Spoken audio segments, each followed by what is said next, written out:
No,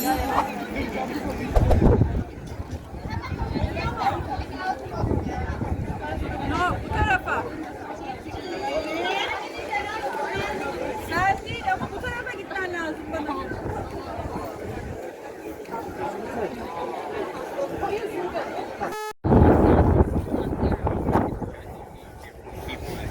Oh, okay, yeah.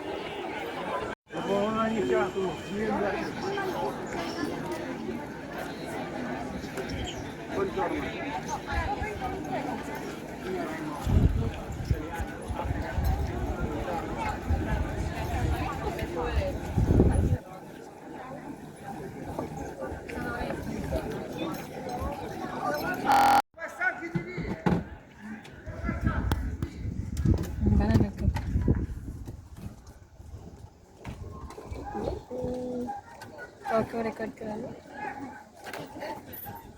show it Oh. You are sometimes fashion. I don't know Oh my god. How broom में करती इन्होंने? How a broom? How a broom? Okay, so welcome on board. We are going to discover the city center in Pisa. We are going to see the history, the traditions. We are going to study the architecture of our beautiful buildings. For a while, we will visit the southern area of the city, and over there we are going to discover the modern art, the street art in Pisa. In an hour we will be back here in this square with just the party.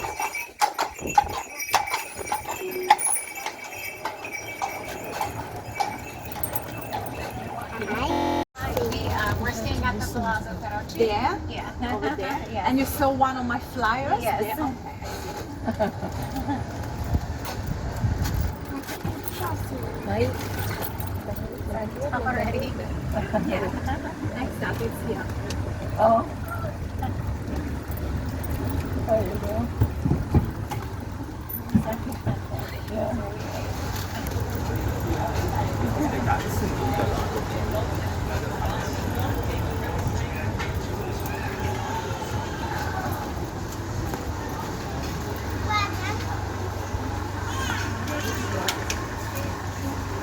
Ciao. Stanchezza. City center. In this street, straight there, over that gate, you can visit the oldest botanical garden in the world. The oldest botanical garden in the world, it's here in Pisa from 1543. And it's over there, over that gate, very close from your hotel, yeah? The ticket for the entrance costs only €4 per person. €4 per person. Now we are driving on this street. This is one of the oldest streets in Pisa, Via Santa Maria. It's a main street that links the tower to the river. Pisa anyway is not only the city of the Leaning Tower, because Pisa is the city of Galileo Galilei, the Italian famous physicist and astronomer, was born here in Pisa in 1564. Color is called Domus Galileana. It's written there on the balcony, Domus Galileana. In this place we store many important documents, original letters and books used by Galileo for his studies. Well, Galileo used the telescope as nobody else did before him. Before that time, the telescope was only used in war, to look at the enemies in war. Instead, Galileo had the great idea to point the telescope to the sky to discover the many stars and the planets in the universe. In 1610, Galileo discovered the 4 biggest satellites of Jupiter, the 4 biggest moons of Jupiter. And he also studied the movement of the Earth around the Sun. For that studies, he went into big troubles with the Church.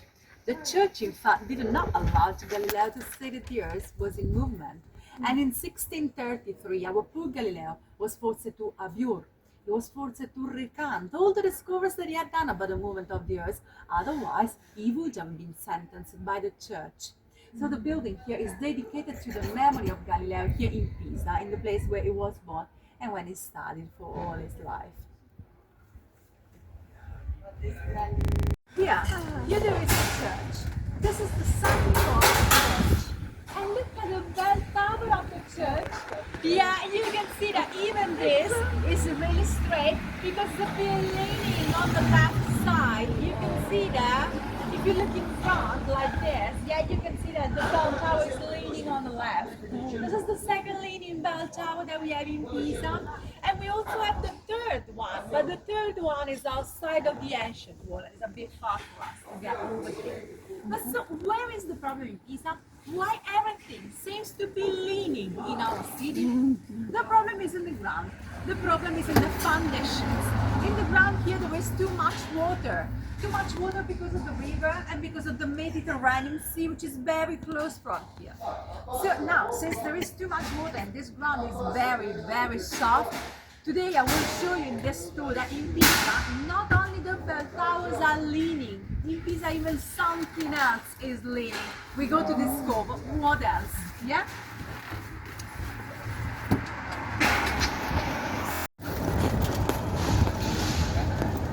This street here, via Santa Maria, ends by the river. And the river here in Pisa is called Arno. It's the same river that comes from Florence. It's the same river in Pisa and in Florence. The river comes from the mountains in Tuscany. The mountains are over there, that way. Then the river passes through Florence, Pisa, many cities in between. And it gets into the Mediterranean. The Mediterranean Sea is behind us in 10-12 kilometers. So the mountains there and the sea behind us. On the right and on the left, you can see many different buildings in different colors. Some are orange, some are yellow, white, and one building there is blue. It's the only building that we have in blue color. We call it the Blue Palace. The Blue Palace is our place for temporary art expositions. Every year in Pisa there are 2 different temporary art expositions and they take place over there inside the Blue Palace. So basically it's a museum for us, the Blue Palace. So you stay in Pisa and you as well, you stay here in Pisa? Yeah. Okay, very good.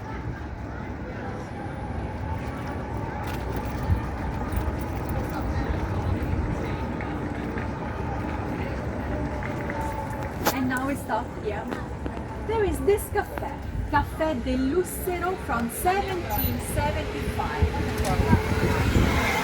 This cafe here is the literary cafe in Pisa.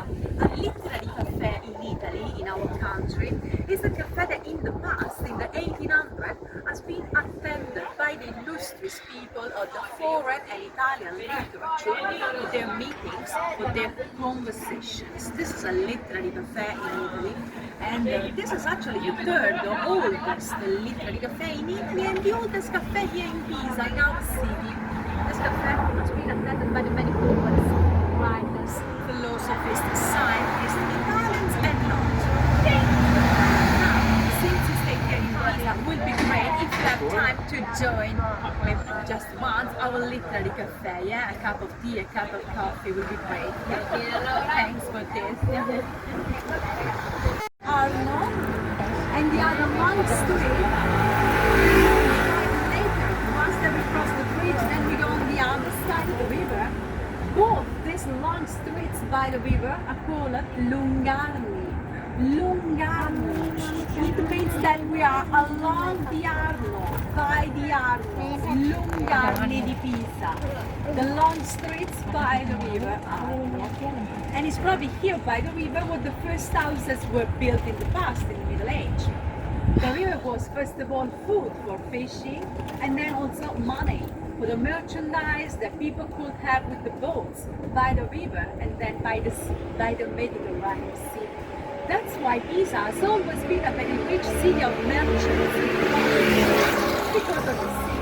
And even the rivalry between Pisa and Florence in the Middle Age was due to the merchandise by the sea that we and they could over there in Florence because Florence is from the sea, and that's why the two cities were always in war.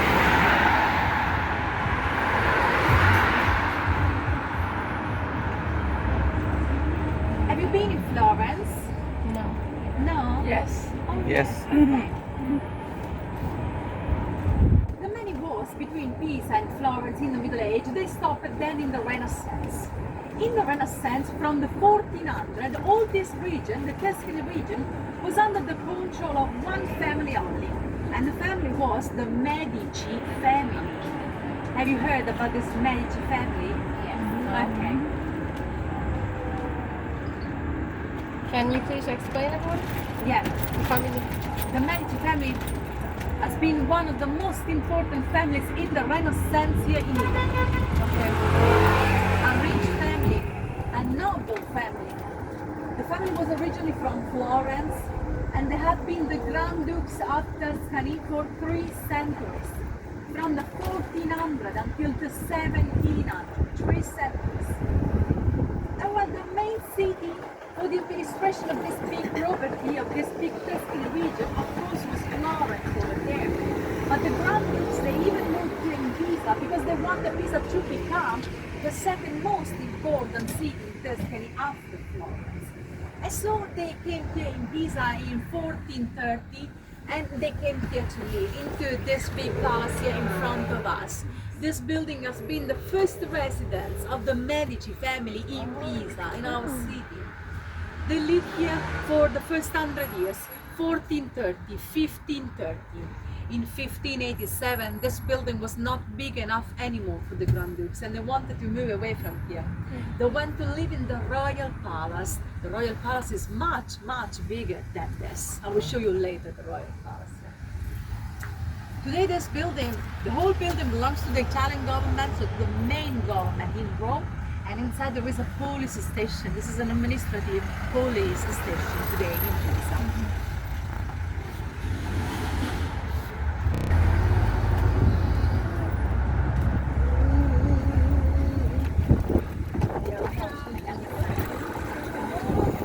This is the Arno. The Arno is one of the longest rivers in Italy. It is about 241 kilometers of river. 241 kilometers of river. And here in Pisa, the Arno is next to the end, next to the sea. This is the final part of the river before the Mediterranean Sea. Florence is over there, the Mediterranean Sea.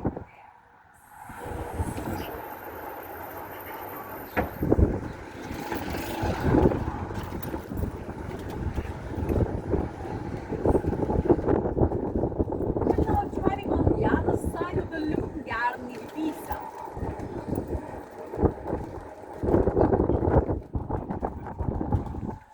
And here there was a building. There was a building because this building has been completely destroyed during the Second World War. And it was never rebuilt. But from the 1820, for a couple of years, in this building was living the poet Shelley with his wife, Keats, Shelley and Lord Byron. They have been the three most famous English romantic poets. Shelley and his wife, they lived here inside this building, 1820, 1822. And when they arrived here in Italy, in Pisa, attracted by the Italian culture, attracted by the Italian literature, Shelley describes Pisa as a very quiet and melancholic city, the perfect place for him for writing the romantic poetries. And when they really enjoyed the stay here, Shelley and his wife, they wanted to invite one of the friends to come with Lord Byron, another English romantic poet. And so Lord Byron came here in Pisa, and he went to live in the white building over there. The white building with the flags outside on the balcony. Lord Byron came in Pisa in 1821, and he rented the whole building for himself. 1821, 1822, yeah.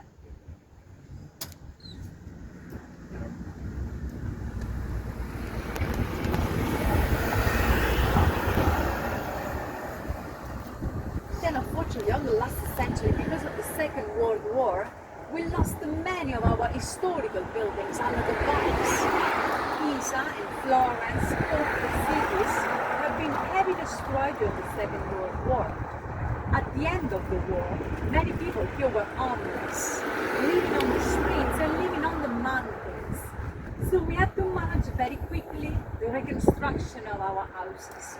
That's why, even if we are driving in the city center, you can see over there, in yellow color, over there are these new and modern blocks of buildings, very simple, very modern and simple style over there. That's because of the reconstruction in the afterwar. The reconstruction in the afterwar, nothing compared with this old and beautiful buildings here. Yeah, you see they are very simple, their architectural buildings. We lost all the bridges as well, so today in Pisa we don't have any more one original bridge of the city.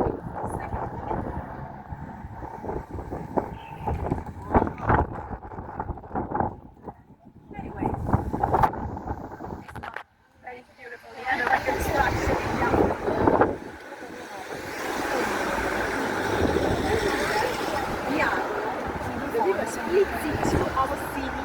Over there is the northern area in Pisa. Instead here is the southern area of the city. So the north, the south, and the river in between, in the middle of the city, yeah, the Arno. Now we are going back in front our middle bridge, and once we stop there, I will tell you something about the traditions that we have here in Pisa. See, the typical things that we only do here in Pisa, in our city, our traditions. Were you born here? I was born in Rome. I grew up in Rome. I moved here to Pisa for my studies 9 years ago, and then I remained because I really love the city.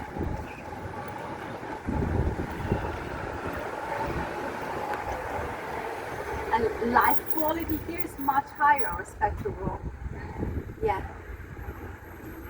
The city is very calm, quiet, no crimes, and not long distance between two points in the city. Yeah, yeah. Here is very small, very human city.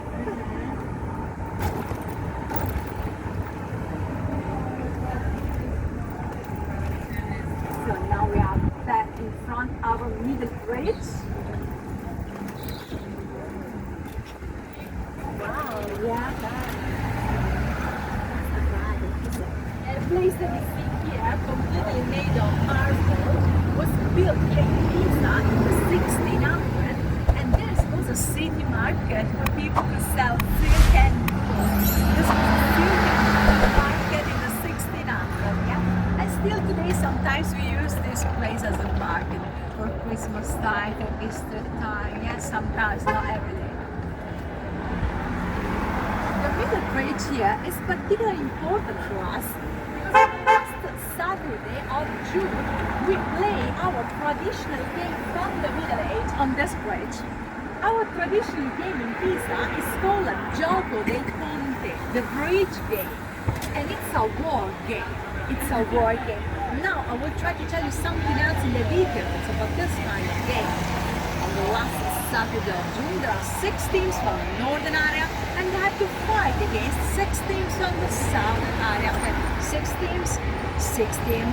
For each team, there are 20 big and strong men. Only men are allowed to play, no women, because it's a war game.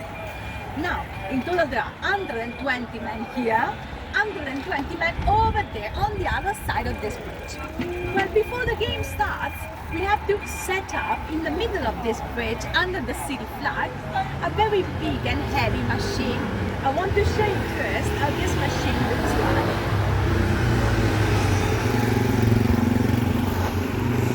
This is the machine. The machine looks like a boat upside down with the oars. Yeah? The machine is just right in the middle of this bridge under the city flag before the game starts. When the game starts approximately at 9 p.m. in the evening on the last Saturday of June.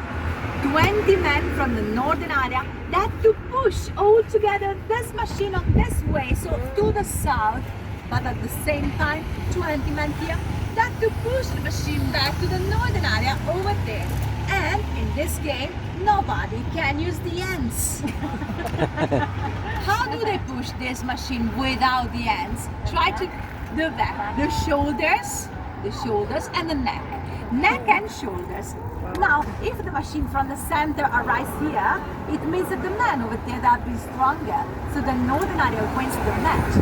Instead, if the machine goes on the other side of the bridge, this man here have been stronger. The southern area wins. Okay? They have to play the competition on the machine for 6 times because of the 16s and the 16s until we celebrate the winner every year. All the northern area, all the southern area of the city. And now, I want to show you a video and you can see I will really play our traditional game here in Pisa, the bridge game. So who won this year? Unfortunately, the southern area won. I live on the north, so I lost for this year. Yes. I hope it gets better next year.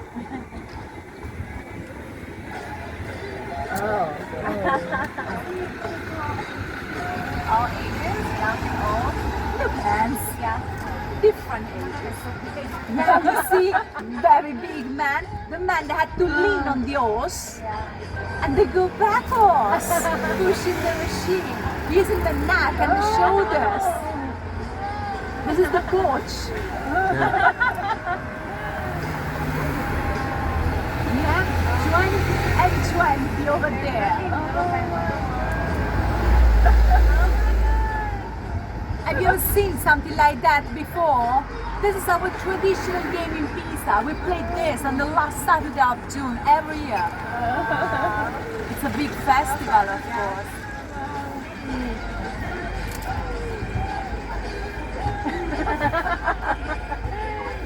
It's a war game. It's about the strength of the man.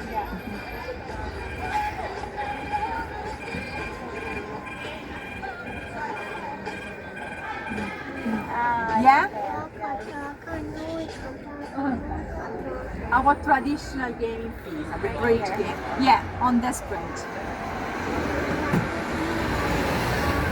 Better at the beautiful building over there, the one with the literary cafe at the ground level. You remember we were there before, yeah? Yeah. The building is completely made in terracotta. It's all terracotta there. You can see that the building is not really straight. Yeah, the building is a bit leaning on this way, on the right side. Yeah? And even the yellow building next to it is leaning to the left. So the brown goes on the right, the yellow goes on the left. The yellow building on the left side there, yeah? On that way, the yellow building. Goes on the right and the yellow goes on the left instead. Both the buildings are leaning. Just to say that the bell towers are leaning, the buildings are leaning. The trees are leaning as well in Pisa because the problem in Pisa is the fuser. The problem is in the ground, the problem is in the foundations. So it's the fuser all over the city. Everything that leads from the outside leans inside as well, like the famous bell tower. The famous bell tower links from the outside and inside. The same as school buildings, the same as school buildings.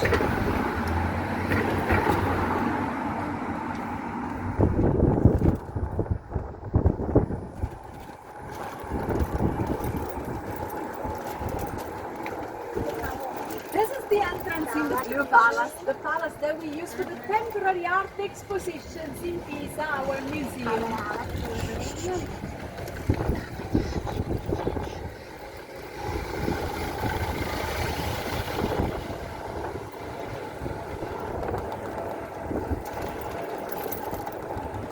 And now here we go on the left. We go driving in the southern area of the city.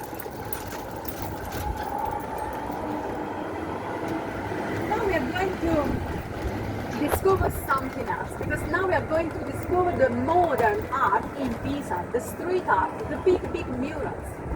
We're going to see a couple of big murals and one of them is particularly famous because it was painted here in Pisa in 1989 thanks to an American artist who came here. The American artist was Keith Haring. Oh yeah. Yeah, Keith Haring, Andy Warhol. That been very famous, very popular in the United States in the 78 years. Keith Haring in 1989 came here in Pisa and he painted a big mural for us, which he called Tutto Mondo. Tutto Mondo means all the world. Because this mural is a big message of love, a big message of peace and respect between the people. So now we are going there to see the Tutto Mondo mural. We are close to the train station here. The train station in Pisa is just right there in front of us. Because of the train station, this area has been much more bombed during the Second World War. That's why you see much more of these ugly new buildings, yeah?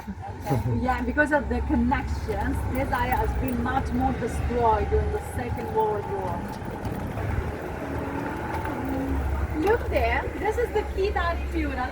Now, since I cannot stop here, I will leave the car there and you can move walking into the square, okay?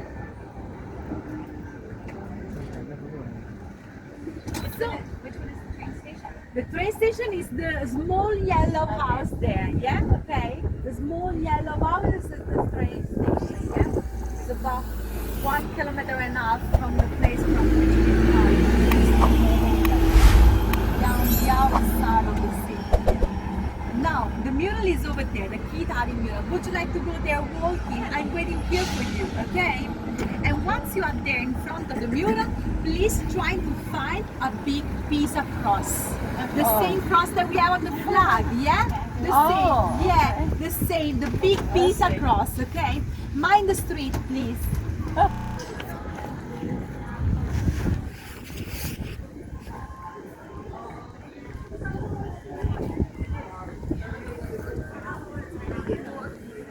Yeah. Yeah.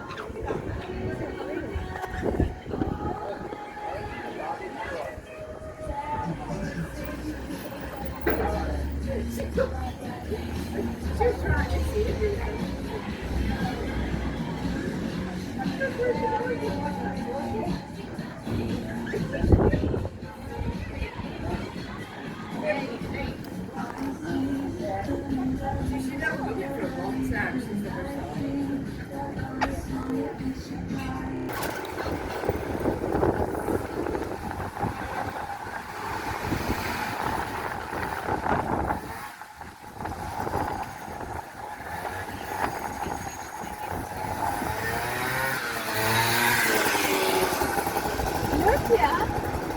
Yeah? Who is this man with the telescope? Galileo with the telescope. Yeah, and the telescope is the Leaning Tower of Pisa. Oh yeah, the telescope is the Leaning Tower of Pisa because Galileo was born here in Pisa in 1564. Yeah, the telescope is the Leaning Tower of Pisa. The four biggest satellites of Jupiter, the Galileo discovered in 1610, and here they are on the river. In a white, you will see that straight there, in front of us, there is a kind of tower. See there? Yeah? This one is one of the medieval tower houses. The medieval tower houses were the typical houses in which people used to live here in Pisa in the Middle Age, almost 1,000 years ago. Almost 1,000 years ago in the Middle Age, the houses, they all had the kind of shape. They were square, slim, tall, very narrow, and made of stones. In Pisa in 1150, there were already more than 10,000 of these medieval tower houses all over the city, and with different heights of them. Some they could be taller than the others. This was depending by the family who was living inside. More the family was rich, powerful, and more the tower house was taller because they wanted to show the richness. Yeah? And the kitchen was located on the top floor of the tower house because of the smoke. The smoke goes always in upper side. That's why they used to locate the kitchen on the top floor of the medieval tower houses. We are now going to see a very beautiful church. The church is located just right on the river.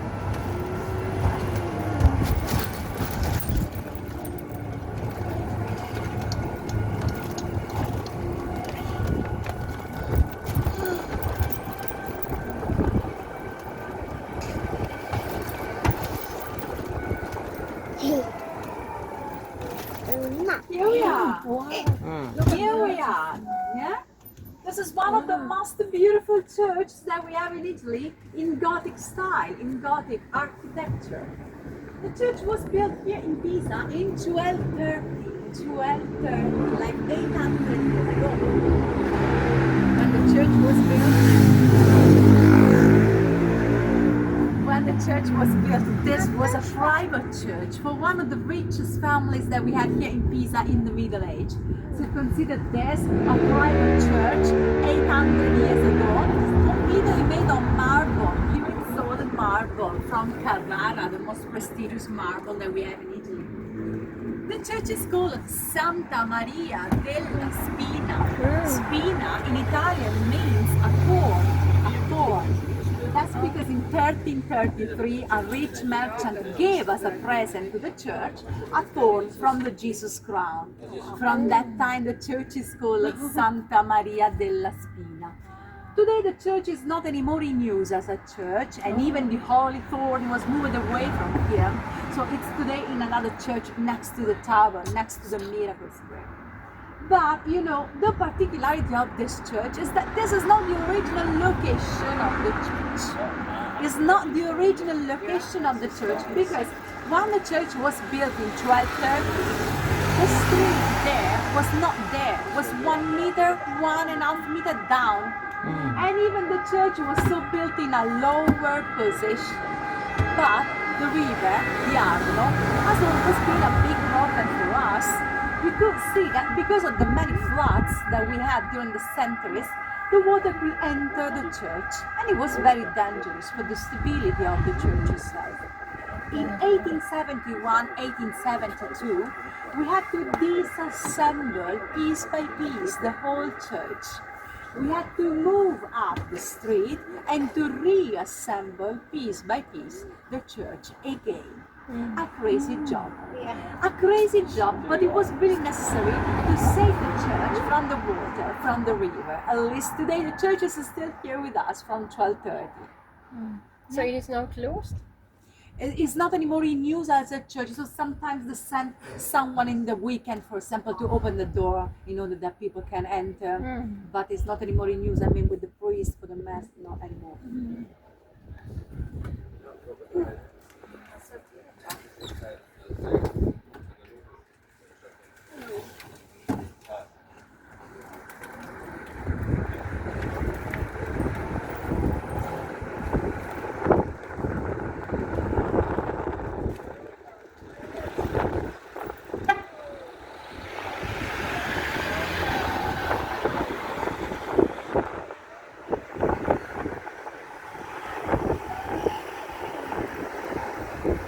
Now we are going to cross this bridge here. From this bridge we will enjoy the view on the mountains. We will see the Pisa mountains from this bridge now.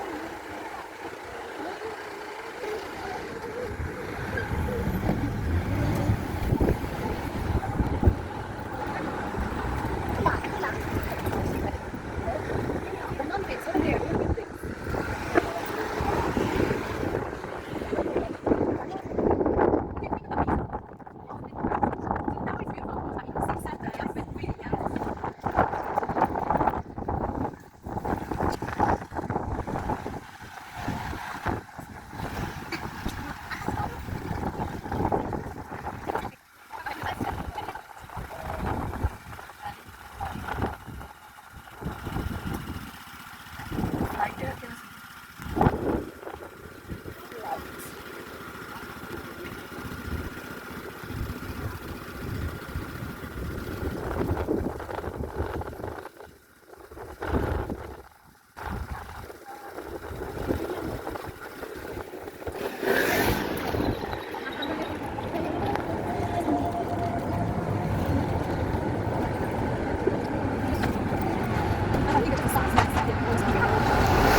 Pisa today in Italy is a university city. There are 3 different universities buildings in our city.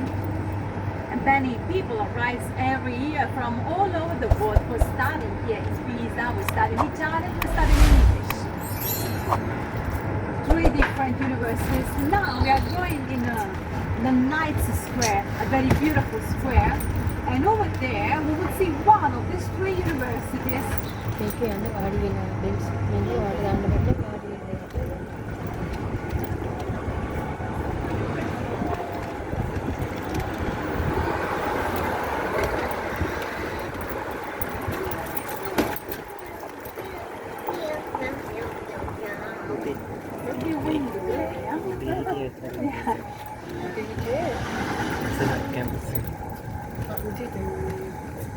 This is the law faculty in Pisa.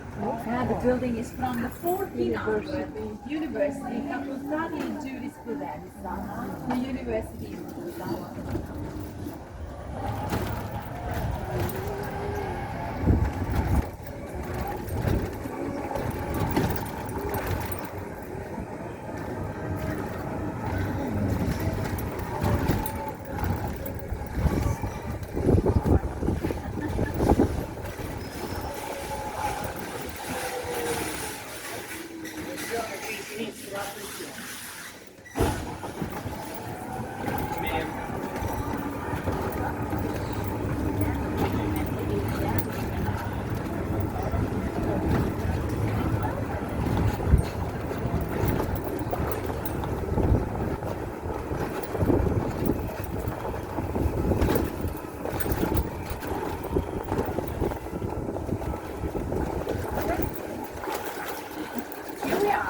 We are in the Knights Square, one of the most beautiful squares that we have in Pisa, the Knights.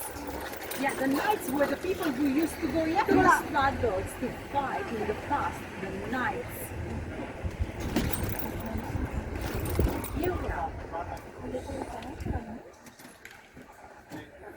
The Knights Square. So why the square is called the Knights Square? The reason comes because of the man there in the statue. The man there in the statue is Cosimo I dei Medici, the first Grand Duke of Tuscany.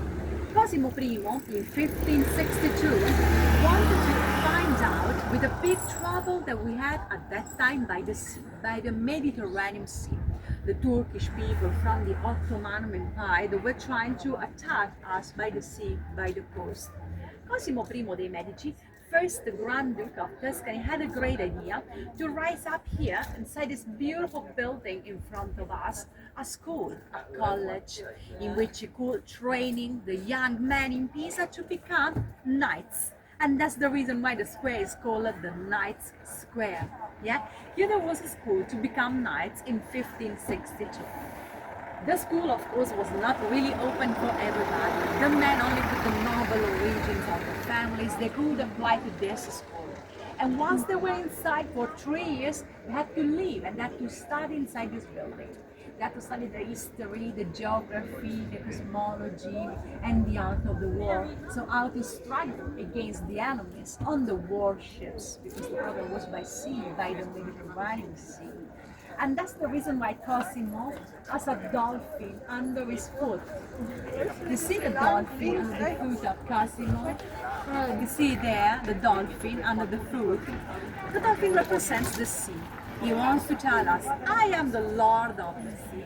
I have the power on the sea because I'm my knights and I'm not afraid about the Turkish coming. On the right, the church, the St. Stephen Church. The church is from 1565, and when the church was used by the knights for the religion functions and for delivering inside all the trophies coming from the victories of the wars. Still today, inside the church, there are pieces of the Turkish ships and the Turkish flags from 1570, 1580, the period in which we were struggling against the Turkish by the sea. Yet the trophies from the victories of the wars are still today inside the St. Stephen Church there. So here there was the school, there the church, and over there was located the hospital for the knights, because the people used to go into the struggles to fight, and they also needed a kind of hospital for themselves. So the hospital was located in the building there. One moment, I try to move now.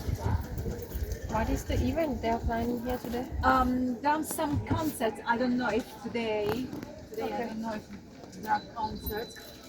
Anyway, in this month of September, there are like 10, 11 concerts. Yeah, in this month. And there was located the hospital for the night. So the hospital, the school, the church, the Knights Square. The fighting against the Turkish, against the Ottoman Empire went straight until the 1800s. At that time, the problem with the Turkish was over. The military order of knights was dismissed. Napoleon came here in Pisa in 1810 and he found inside this building la Scuola Normale Superiore. You see there is a written there on the door, Scuola Normale Superiore. This is one of the 3 universities that we have in Pisa today. And it's also the most prestigious university in Pisa and in Italy as well.